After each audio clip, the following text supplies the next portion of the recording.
Here. Good afternoon, everyone. We're going to get started here in a couple more minutes. If you haven't done so already, go ahead and take the poll, and we'll get started here soon. Thanks.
Okay, good afternoon, everyone. We're going to go ahead and get started. Welcome to the Mastodon Career Calls. The Office of Career Services hosts these monthly free webinars every third Thursday throughout the academic year, so we're glad you can join us today.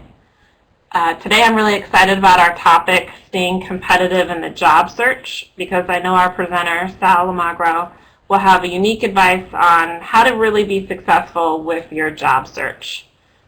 He's currently the District Marketing Manager for Federated Insurance and has a lot of experience recruiting candidates. So get ready to take a lot of notes and learn a lot of new things. So we're lucky to have him here today, and let's go ahead and get started with this webinar.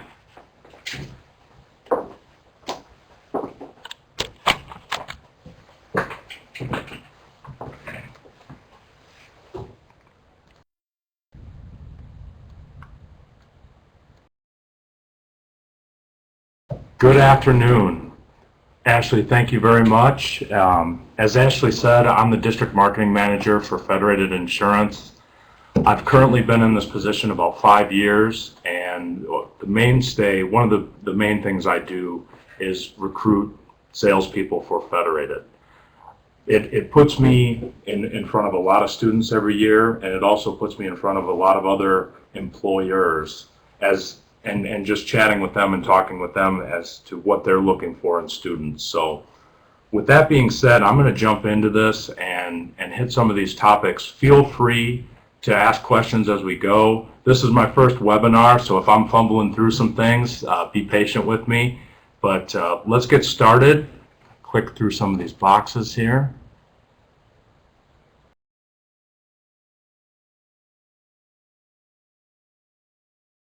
All right.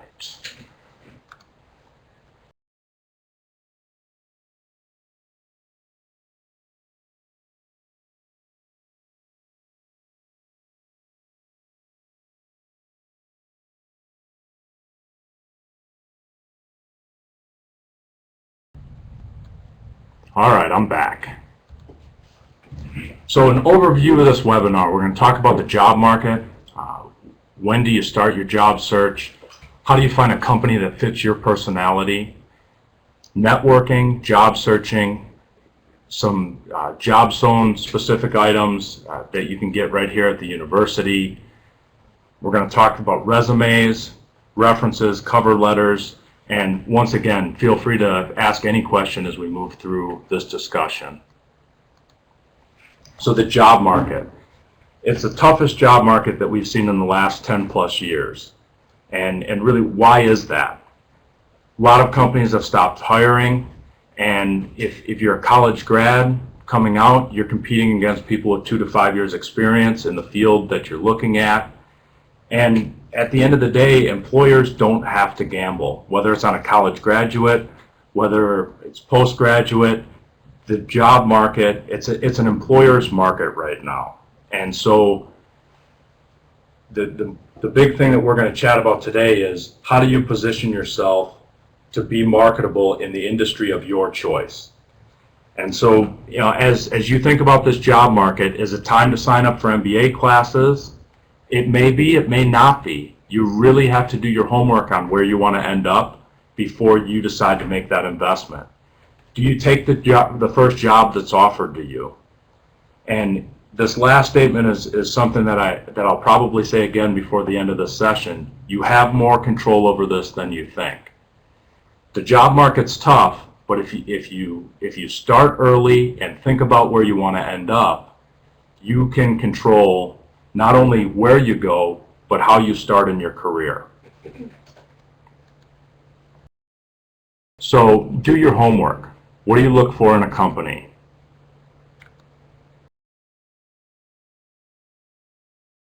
You need to look for a job description that fits your personality. What are they going to provide you for training? If you're graduating and you've got a 4-year undergraduate, many degrees, it's like a general practitioner. There's nothing specific that's going to carry a skill set right into a job. So looking for an employer that's going to invest in you. The ability to earn a good living. What is a good living? You need to define that. I'm fortunate enough to do a lot of presentations in front of classes, and a lot of times when I ask this question, what do you expect to make when you graduate? I'll hear anything from, I've had friends that graduate that are making $30,000 to almost somebody says, I want to make $75,000 or $100,000 coming out of school. That whole income range is at your disposal. You need to do your homework and figure out where you want to end up and prepare accordingly to go after that job. Just because you're graduating with a 4-year degree doesn't mean you can't find an opportunity that has 6-figure potential right out of college. And so that's something to consider. You need to look at the financial stability of the company or the industry that you're going into. A lot of folks that I talk to, as they're telling me what they're interested, where they want to go, haven't thought about this. You're making a significant investment of time, whether it's in your undergrad, your MBA, your current career. If you're going to make a career change, do your homework here, and it'll pay off. Does the organization you're looking at have career advancement opportunities?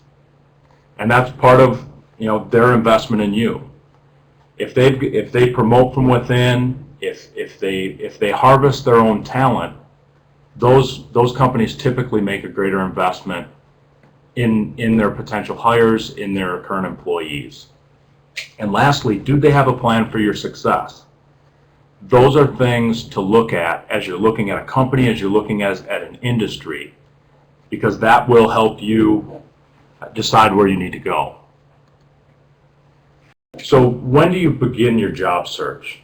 And this slide might be tailored a little bit for someone getting ready to graduate or someone 2-3 years away from graduation. 2 to 4 years before graduation is a must. Certainly before you quit your current job if you're unhappy where you're at, or if you're going back to school for an MBA, you want to think about where you're going to end up before you make the decision of what you're going to study what kind of internships you're going to do, so on and so forth. So have you done your homework on the industry and the company that you're looking for? When I talk about industry, is it the financial industry? Is it HR? Is it sales? Is it manufacturing? Whatever that industry is, you need to have intimate knowledge about that industry. And why is that important to your job search? With that knowledge of the industry, that's going to give you passion. And that passion is going to translate into everything you do to prepare yourself for that job search and ultimately that first job or your career, whatever way you're looking at it. And so doing your homework on the industry is important. Once you have it narrowed down to an industry or two, looking at those companies within that industry is certainly important. I highly encourage, whether it's a candidate I'm interviewing or a candidate I'm mentoring, to do your homework on the companies themselves. Find the number one company in that industry and then look around at their competitors. Who are they? How do they compete? What's the financial strength of that company? That's going to give you a lot of insight as to where your skill set, which brings me to the next point here, assessing your skills, your personality, your morals, and your values, and comparing them to the industry and the company you want to get into. And that right there is probably the most overlooked item when picking a career, when preparing for a job search. You can't make this decision on potential income alone, because if you're not happy, you won't achieve that income that they're laying out there for you. Or it'll be a 2-year deal and you move on to something else, which isn't necessarily a bad thing. But if you do your homework, I firmly believe that you can find a career out of college. And that means two things. The one thing, there are employers that are looking for career hires right out of school. There are employers that fully expect that you work with them 2 to 5 years and you're gone. But if you know that going in, you can position yourself properly and have tremendous success moving through and figuring out the industry you wanna potentially go into. Now I've just covered 2-3 topics here. Are there any questions at all before I move on?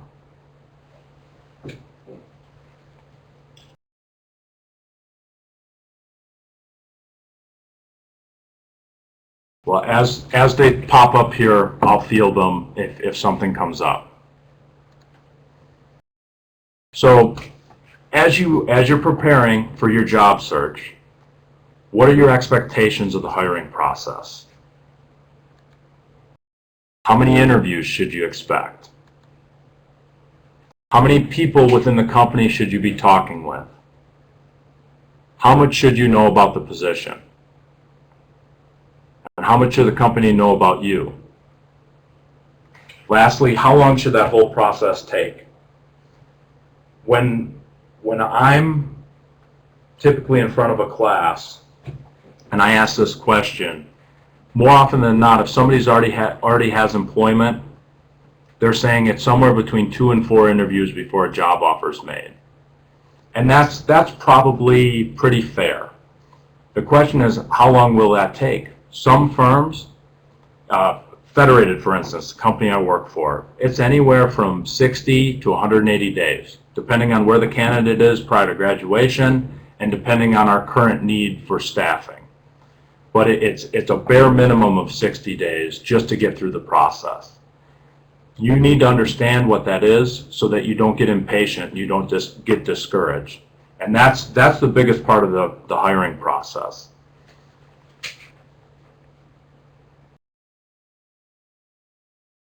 Okay, I just got a question, and it's a good one. It's, how do you know that a company only wants you for 2 to 4 years and then expects you to move on?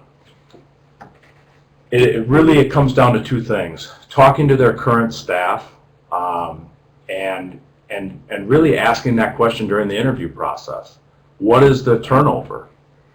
How many employees do you have that have been with you longer than 4 years, 5 years, 10 years? How many people retire with you? Those are questions that you can ask during the interview process that will help you determine that. If you can get a hold of some folks that currently work there, you'll get an idea of that very quick. The other thing to ask is, as you're talking to different industries, as you're doing your homework, where do they get their talent from? If they're not hiring everybody directly off campus, where do you get your talent from? And I'll use a couple companies as examples of this.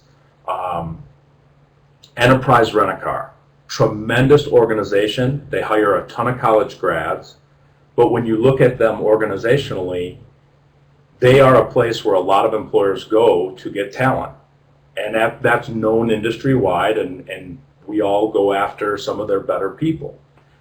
There's a lot of organizations like that, but on the flip side, if you look at Enterprise Rent-A-Car, the people that are in their upper management are very, very good. So if you make it through and you're on the track of promotions, your access to a tremendous career is there. And so that's an example of an organization that might hire a lot of people with the expectation that they're going to lose some of them inside of that 5-year window. But it's also good to know that they have a reputation of hiring hardworking people, smart people, driven people, and that's what other organizations are looking for when they go to try to take their talent from them. And so that's something to consider. I hope that answers that question. So back to the hiring process. 2 to 4 interviews minimum. You should certainly be talking to folks that are doing what you're trying to get hired to do. Whether it's in a job shadow situation, simply interviewing them over the phone, that's an opportunity that will give you insight to job satisfaction, hours worked, who you're going to be working for, company culture, all those things that should be important to you as you're doing your job search. And that leads right into how much you should know about the position. And if you can talk to people within the company, you're going to figure out a lot more about that position. You can also do your homework prior. And the internet's great. The corporate websites are typically very informative on the job positions that you're looking at. But ultimately, if you can talk to folks that are currently doing it, you're going to get your best information.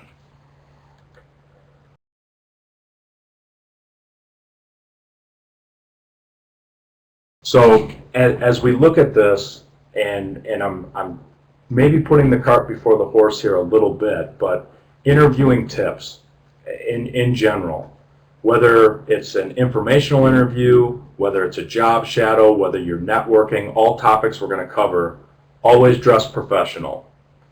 If you're a current student and you're going to a career fair, make sure you've got a shirt and tie on at a bare minimum. Even if you have to wear it to the class before the job fair, make sure you do it. Clean up your Facebook account. Employers look at Facebook. I've not been on Facebook up until about 24 months ago, and the main reason I did it is so I can look at candidates and get a feel for what they do when they're not at school or they're not at work. Follow up, follow up, follow up. The majority of the employers that are actively recruiting are looking for people that can follow up and impact, whether it's other employees or if it's a sales position, being able to impact their clientele, and follow up is the most important piece. Then the next comment I've got on there is you're always interviewing. Relax, but remember. And the story I've got for you on this is my boss, his name is Nick Lauer. He has got the uncanny ability to get somebody so relaxed in an interview that they always screw up. Always. And it's natural. He did it with me when he took over our region here about 1.5 years ago, and he just gets you relaxed. And a great interviewer will do that. And so keep in mind, Don't ever, even if the interview's using inappropriate language, don't jump in on it. That could be a test. Make sure you are always interviewing. The other thing is answer the question and then just sit back, let the interviewer digest it, and let them ask the next question. Don't feel that you need to fill the void if there's a uncomfortable pause. That could be the interviewer just seeing how you handle those situations. Eye contact is super important. Make sure that is something you practice. And that might be something as you participate in mock interviews with career services. That's going to be something they critique. Practice interviewing with friends and family and have them critique you as well. Be confident but not cocky. And it's one thing, know how your resume is stacking up against other people that they're interviewing. And that's tough to do unless you do one thing, and that's practice. Go and do some practice interviews. Whether it's a mock interview, that's a place to start, but then do some live interviews. Maybe it's with some organizations you're really not too keen on at that point, but go in and practice interviewing. It's just like training for a race or anything like that. When you are in front of that company that you want to be employed with, you should be peaking as far as your interviewing skills. And so be confident, not cocky. Know what they're looking for. Know how your skill set meshes up with their organization. And we'll talk a little bit more about that. I encourage all my candidates to build a brag book. And that my brag books, I want it to go back to high school.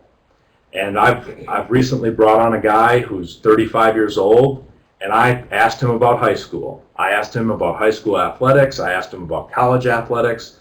And I talked to his high school football coach and his college football coach, because I wanted to see past performance as an indicator of what's going to happen in the future. And we hire competitive people. So I love talking to coaches to find out how competitive somebody is.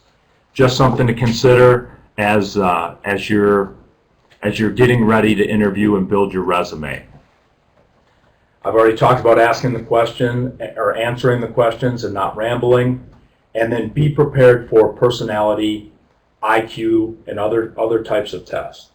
Especially if it's a sales organization, you're definitely going to be taking some sort of personality profile.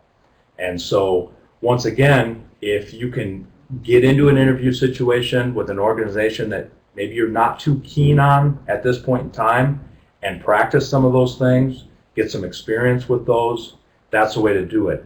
If any of you are interested in taking a personality test, I've got one. My email will be at the end of this presentation, and you can let me know, and I'll send you the link to it, and you can take it, and I'll send you the results. That's completely up to you, but it'll give you some insight as to what those tests may look like.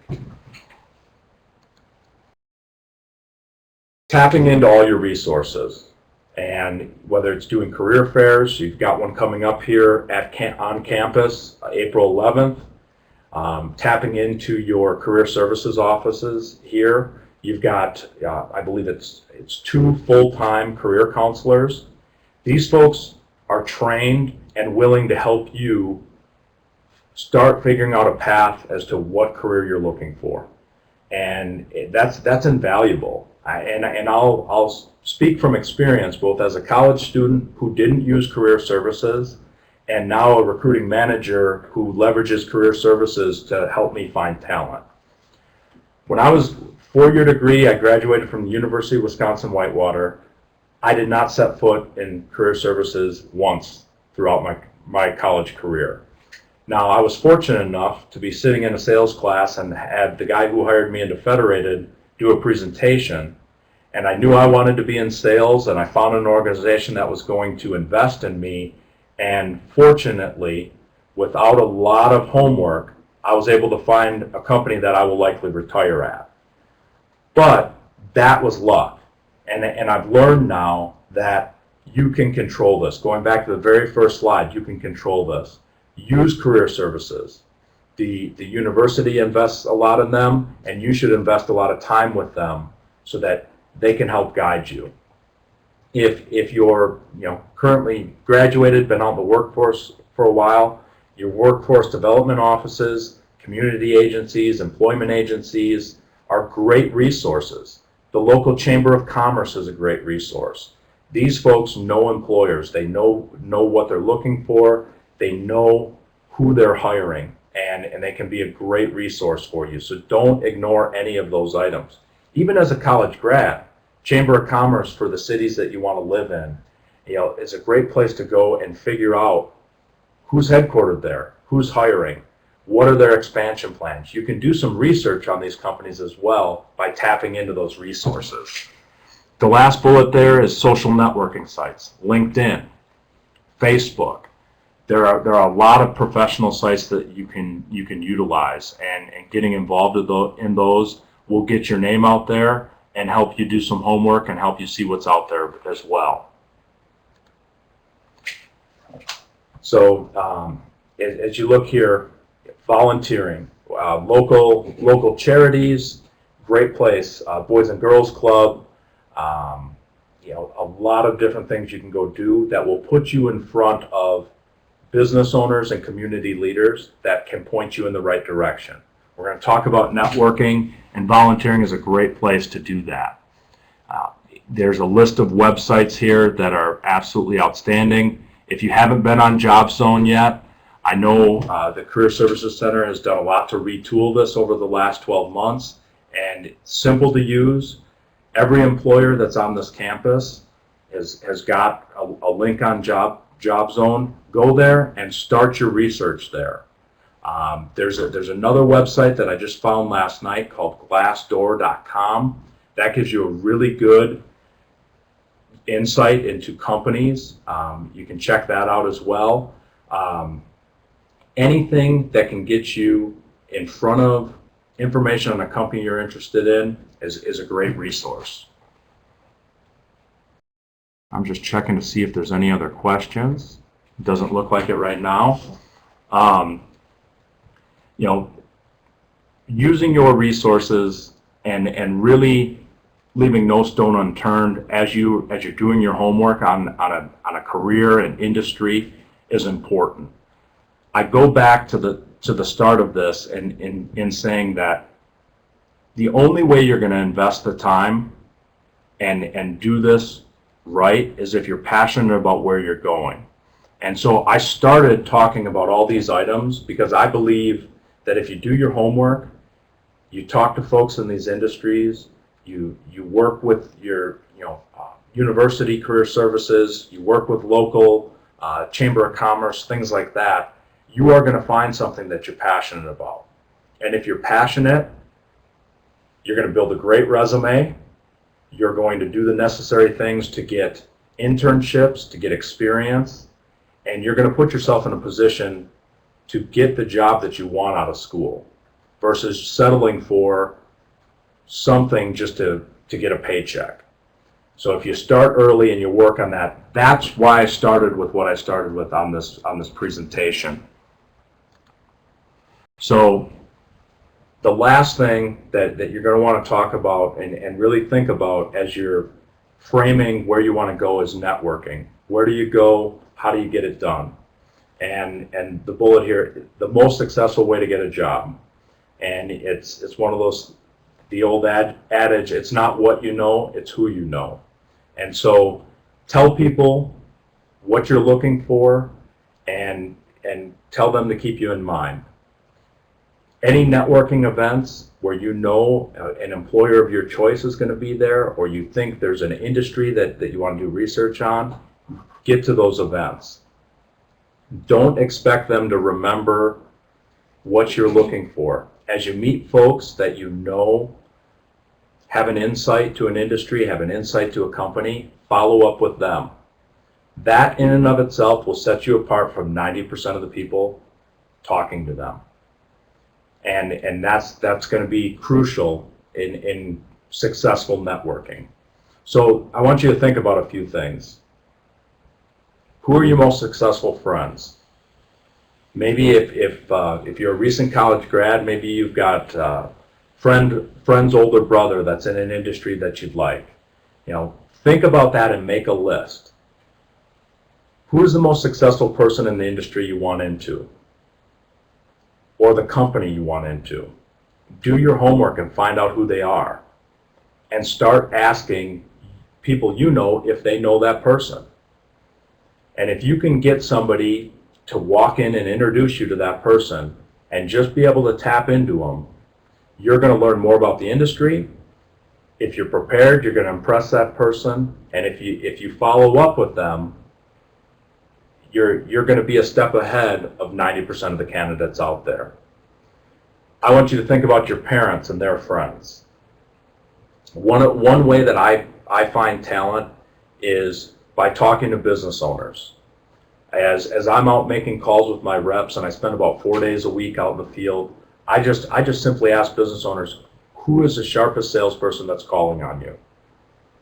What do they do for you? Why do you like them? And that transitions into these business owners that I work with, in the Fort Wayne area and across northern Indiana. They're employers of 2 to 50 people. They are your parents. They are your friends, your parents' friends as well. And these people are connected. So don't discount that, because they're more than willing to help. And so as you're looking for that job, tap into the people that you know. And the last thing there, send a thank you note for anyone greasing the wheels and getting you into a company or getting you to a contact. Follow up, follow up, follow up. All right, there is a question. If you are just getting started, does it make sense to change your path until you find one that is a better fit? I am assuming you mean you're currently out in the job market, you have a job, and you're not sure it's what you want, and you're thinking about switching gears. Is that accurate? All right. I think you want to be careful. You don't want your resume to get labeled that you're a job hopper, because almost every employer looks at that. So evaluate where you're at in the industry that you're in and where you want to go, and try to connect the dots and see if there's a way to get there within the organization that you're currently in. If not, there is no shame and no problem with starting to make a career change and starting to look. But it's more important then to make sure you do your homework and that you really try to point yourself in the right direction. And I think that's the biggest thing. You don't want to just jump to the next thing because you think it might be right. Do your homework, take your time, and make an educated switch. And if you can justify that as you're interviewing, you'll be just fine.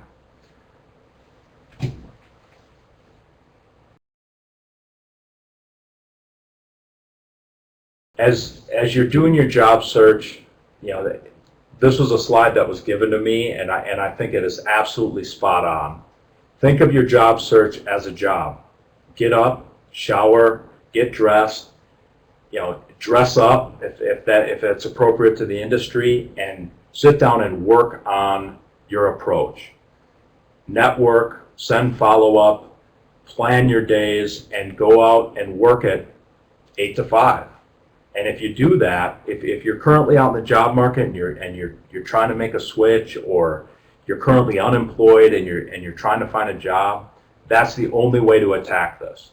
If you're getting ready to graduate, you have to set aside a time every week that fits into your schedule to go out and do your homework, because the employers don't have to come to you. And if you just keep that in mind, you're going to be in great shape. So going back to company qualities, I want to drive this home because it's important that you recognize this as you're preparing for your job search. Who's recruiting you? Have they done what they're going to be asking you to do when you get on the job? What investment are they going to make in your in the employees?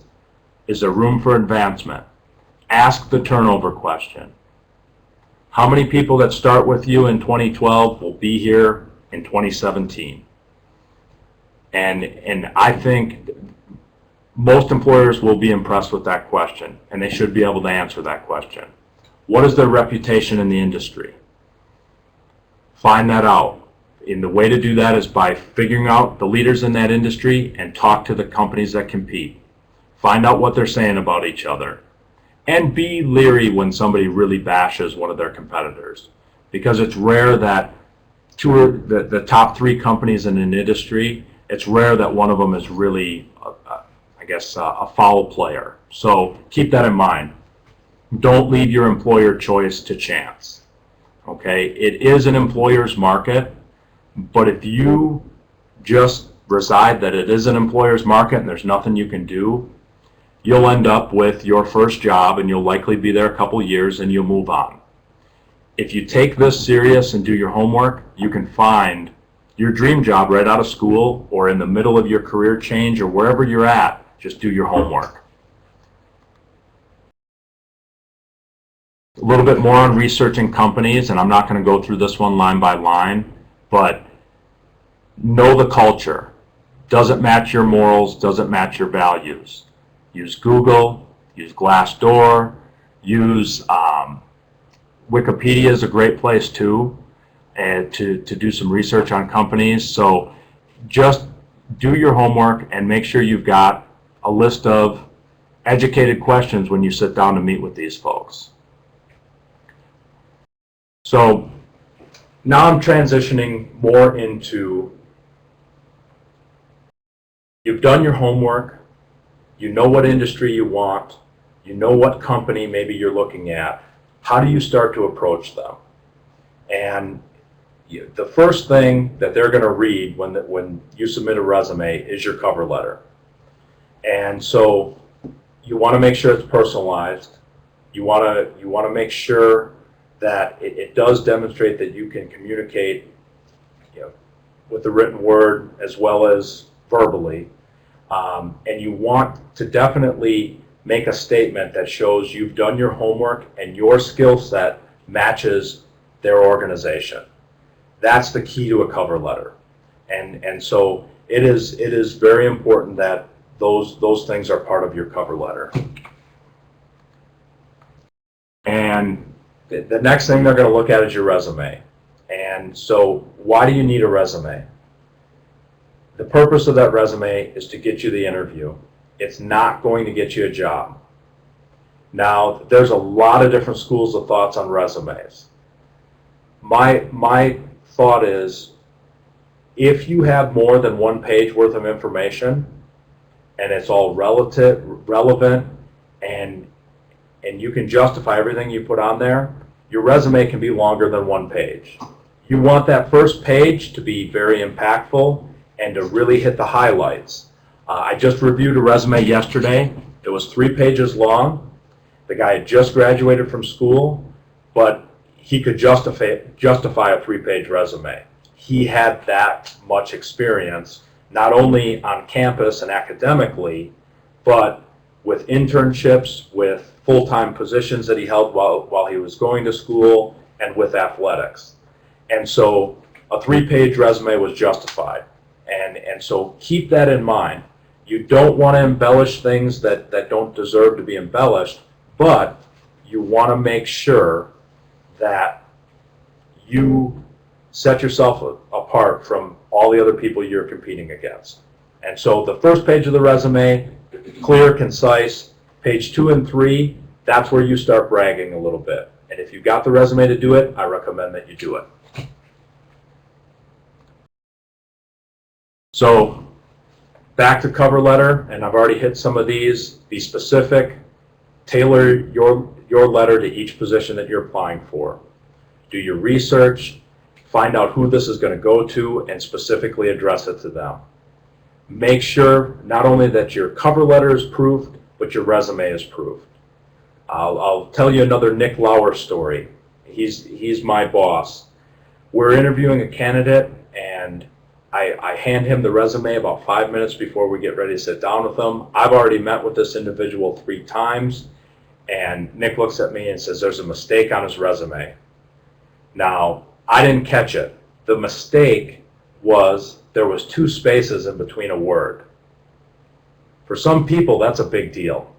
Now, me, I obviously didn't even catch it. So I'm just telling you, certain employers and certain interviewers, they look for every little detail. That goes back to knowing your industry. Is it a detail industry? If it is, you need to make sure everything's perfect. You should no matter what, but it's especially critical because you may not even get an interview because of a mistake on a resume. The other thing I'll tell you, 2 years ago, I got a resume, pretty impressive resume, but the guy's email address was wickedstupid@hotmail.com. All right, clean that stuff up. Think about everything that's on that resume and make sure it's not going to knock you out of contention. So keep that in mind. I hope none of you know wickedstupid@hotmail.com. But all right, so follow up, cover letter tips. Make sure you have somebody read it. Make sure you have them proof your resume as well, and follow up as you're going to specify in your letters. Make sure you do everything that you say you're going to do in the cover letter. Make sure you can back up everything you've got on your resume. And if you look, if any of you guys have the career guide, there's an example of a cover letter in there for you guys to review. If you need, if you're interested and you want me to critique a resume or look at something, feel free to email it to me, and I'll be happy to take 5 minutes and fire back a summary of what I think. So the third part of your resume, you've got your cover letter, you've got your actual resume, somewhere between one to 3 pages. Then you've got, a lot of times you're going to have references. Personally, I do 8 reference checks. I do 6 over the phone. I do 2 in person. I prefer to get those reference checks throughout the interview. I do typically call on some that would be on a reference page or on an application, but I don't call friends and I don't call family members. So there's no point in putting those on, and that's definitely something to be cognizant of. You're going to want to give your references a heads up. Make sure they're okay with it, and if there's specific times or days of the week that it's more appropriate to contact them, put that on your reference sheet as well. Definitely use a separate page for your references, and here's the one thing that I would tell you to do. I would withhold those references and bring those with you for the interview. I would then ask them if they'd like the references and see how they respond. The other thing you can do is you can use this as a follow-up piece. I'll follow up with you and I will send you my references. Is there anybody specific you'd like to talk to? And depending on what your resume says, if you're a college athlete or you were very athletic in high school and continue to do intramural stuff in college, that person might want to talk to your high school football coach. Find out if that's the case, get them the contact information. Make sure you call that coach and let them know. But those are things that you can do. Leave that one piece out and show the interviewer that you're going to follow up in the time frame that you say and with the information that you promise.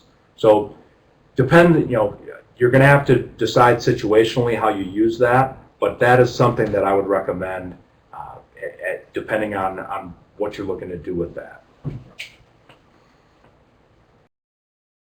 All right, I've got a question here. Would I contact a current employer without telling the candidate? Absolutely not. I definitely make sure I identify who their current employer is and I ask for permission to do that, because there are some organizations where that would likely get you, if not terminated, you'd be on the blacklist. So you don't want to do that. And I would encourage you to just make that statement to any employer that you're interviewing with. But that is a good question. So the last thing here is, as we're talking about just some miscellaneous interviewing tips and putting everything together. The second time I'm saying it, clean up your Facebook accounts, send handwritten thank you notes.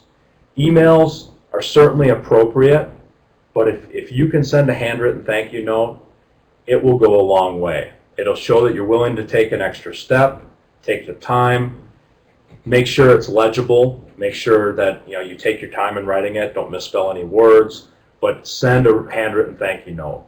And the other thing, after every interview, if it's appropriate, ask for the job or ask them what the next step is. Be specific. Ask them if there's anything that they want you to do between now and when you meet next. And if they tell you something, do it to the T, the way they tell you to do it. Does that make sense? It's kind of a blanket question to ask on a webinar. I apologize. We've got about 20 minutes here. We're scheduled to go an hour. And this went a little faster than I thought. I'm probably talking a little too fast. But do you have any questions? Because I'm available for the next 20 minutes. I will answer those questions appropriately.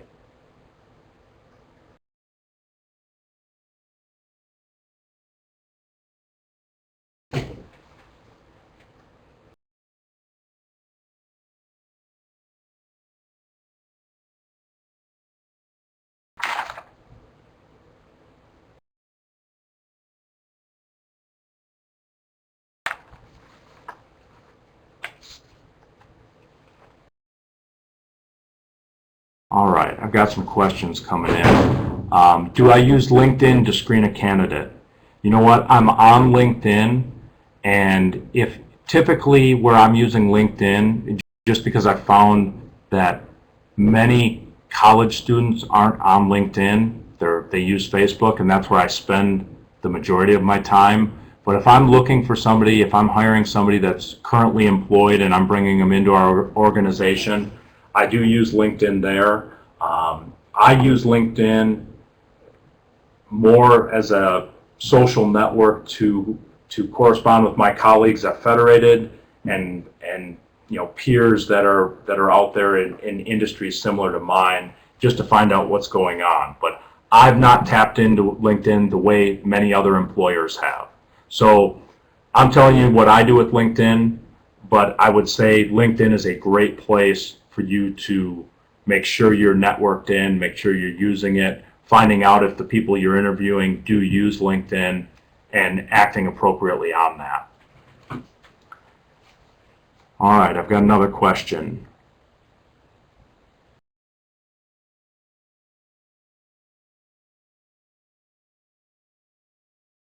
I was just asked if the slide presentation will be available after the webinar, and I believe the slide presentation will be available, as well as there'll be a recording as well, so you should have access to this as well. All right, and then we've got the question is, what sort of educated questions would one ask to better identify a company culture? And I think simply, one question would be, tell me about your company culture, and just see where the interview takes that. As a matter of fact, I had an interview last night, and that's the question the candidate ended with. He said, tell me about your corporate culture, and then he asked me, tell me about how you manage your team. And those were great questions, very open-ended, and you're going to see how the person you're interviewing with, if that person you're interviewing with is somebody that's actually going to be managing you, you're going to get a lot of insight on their style just by how they answer that question. So don't be afraid just to ask the question. I think start out with turnover, start out with what kind of investment are they making in their employees? Is there tuition reimbursement? What kind of opportunities are you going to have for career designations? I'm in the insurance industry, and there's hundreds of designations that you can get. The company I work for will pay for those designations if you choose to take them on. Those are the types of questions that you're going to want to ask, and it's really going to be specific to the industry and what you find out in your research as to where people are disappointed with certain employers, what type of career advancement you'd have within that organization or with that industry. And if you can figure a few of those things out before the interview, you can tailor those questions specifically towards that culture. And let's see, I was just asked if I'm gonna be at the Adequate dinner and the job fair.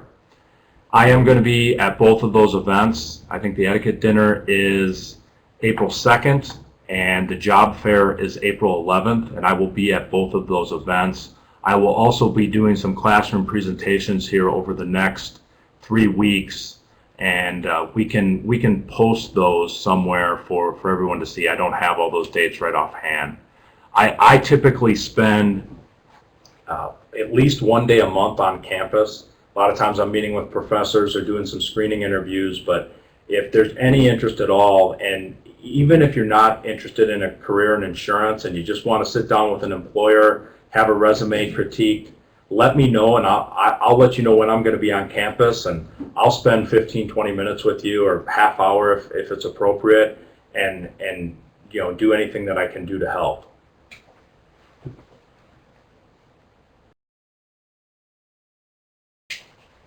I just want to review my notes quick and make sure I didn't skip over something that I really wanted to drive home, and I'll wait for some other questions here if they're going to come in.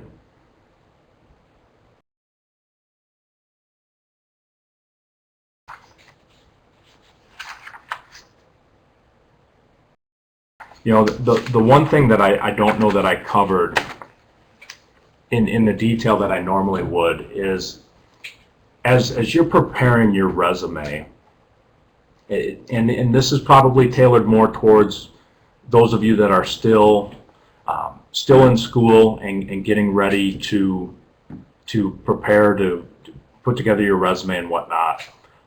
Especially if you're still 2 years away from graduation and you want to build that resume that's going to compete, employers are looking for students that can multitask. And so, a great GPA is one thing, but if you're active on campus, whether it's in student government or athletics, or you're working part-time, going to school, you're doing internships within the industry that you're looking at, those are all things that are going to put you a step ahead of somebody who hasn't prepared for that. And those items are as important, if not more important, than your GPA. And that's the same with going after an MBA. Make sure that the industry that you're going into is going to put value on that extra education. And because so often I see very talented students go right into an MBA program, and most employers, I'm not saying all employers, but most employers are looking for the MBA student to have some work experience. And personally, with what I hire, an MBA doesn't make a difference because we do so much of our training in-house. And I would take somebody with 3 years sales experience before I gave any significant credence to their MBA. But that's just me. And so for the graduate students that are on this webinar, please don't take offense to that, but just make sure you tailor your resume that there's work experience that coincides with that MBA, because that will buy you significant credit with the employers that put a lot of stock in that. So just keep that in mind, but make sure your resume shows that you are super active on campus or super active in the community in conjunction with your education. That is a big plus for any employer. All right, we've got, what would you want in a brag book? How long should it be?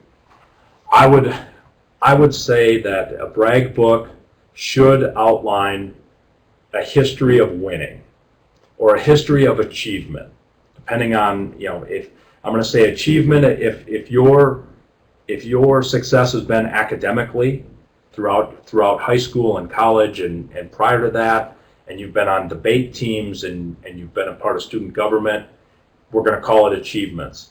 If it's more athletic based, we'll call it winning, okay? And go back as far as I've won my whole life. from Pee Wee League on up. I've been part of championship teams. I know what it means to win, and prove that. Show them that, yes, I was, all-state football or tennis or whatever in high school. That continued in my college career, coupled with a great GPA, and look here, I've got some work experience. That brag book will back up your resume. And that's what I would tell you. So make it as long as it needs to be to back up what you're going to sell them. And if you're going to go back that far and show them your history of winning, have articles, have awards, have pictures of trophies. Get creative with it and have fun with it. Everyone I've hired into our company over the last 5 years, I've had them put together a brag book, and they all looked at me a little cross-eyed when I asked them to do it, but when they got done with it, they thanked me because now they have all that stuff in one spot. And so I would encourage you to get one ready and bring that to maybe a second or third interview once you've got some rapport with the person you're interviewing with.